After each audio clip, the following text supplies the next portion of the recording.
और वहीं news 18 India पर पीएम मोदी के मेगा इंटरव्यू के ऊपर उत्तराखंड के मुख्यमंत्री पुष्कर सिंह धामी ने अपनी राय रखी है। न्यूज 18 इंडिया की टीम से खास बातचीत में उन्होंने कहा कि कांग्रेस के मैनिफेस्टो में साफ साफ तुष्टीकरण की राजनीति की झलक दिखाई देती है। उत्तराखंड के मुख्यमंत्री पुष्कर सिंह धामी इस वक्त हमारे साथ हैं। न्यूज 18 के editor in chief Rahul Joshi से प्रधानमंत्री नरेंद्र मोदी ने एक्सक्लूसिव बातचीत की। उसमें उन्होंने कहा कि जो कांग्रेस का मैनिफेस्टो हो उसमें मुस्लिम लीग की छाप दिखती है। इस पर आप क्या सोचते हैं? बिल्कुल, मुस्लिम लीग और मुस्लिम पर्सनल लॉ को उन्होंने कहा है कि सरकार में आएंगे तो हम इसको लागू करेंगे।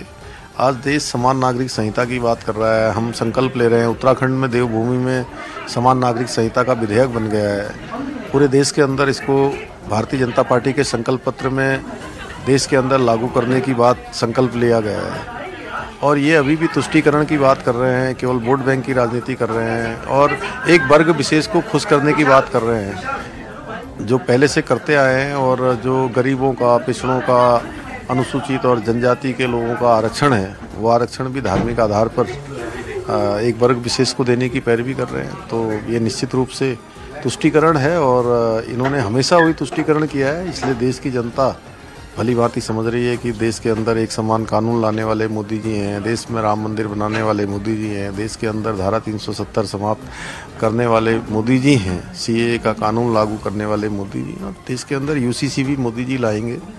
देश के अंदर भ्रष्टाचार, तुष्टीकरण, परिवारवाद, इन सब को समाप्त करने वाले मोदी जी हैं। इसलिए आज ये लोग मोदी जी से घबरा कर ये तमाम प्रकार की अनाप शनाप बातें बोल रहे हैं, गठबंधन बना रहे हैं। गठबंधन ये सरकार बनाने के लिए नहीं है, ये गठबंधन अपने परिवारों को बचाने के लिए, अपने भ्रष्टाचार को छुपाने के लिए।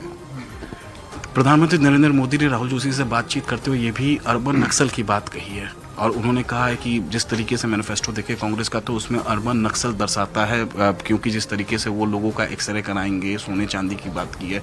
तो इस बारे में आप क्या सोचते हैं सर? देखिए, ये बहुत ही ऐसी बात है कि लोगों की जो मेहनत की गाड़ी कमाई है, उस कमाई को भी उन्होंने कहा है कि जब्त कर लेंगे और 45% ही उनको देंगे जो विरासत है, और 55% जो है जमा करके एक वर्ग विशेष को पहला हक बताते हुए उनको दे देंगे। और लोगों के खेत खलियान तक एक्सरे लगाएंगे, यानी कि पूरी उसकी छानबीन करेंगे।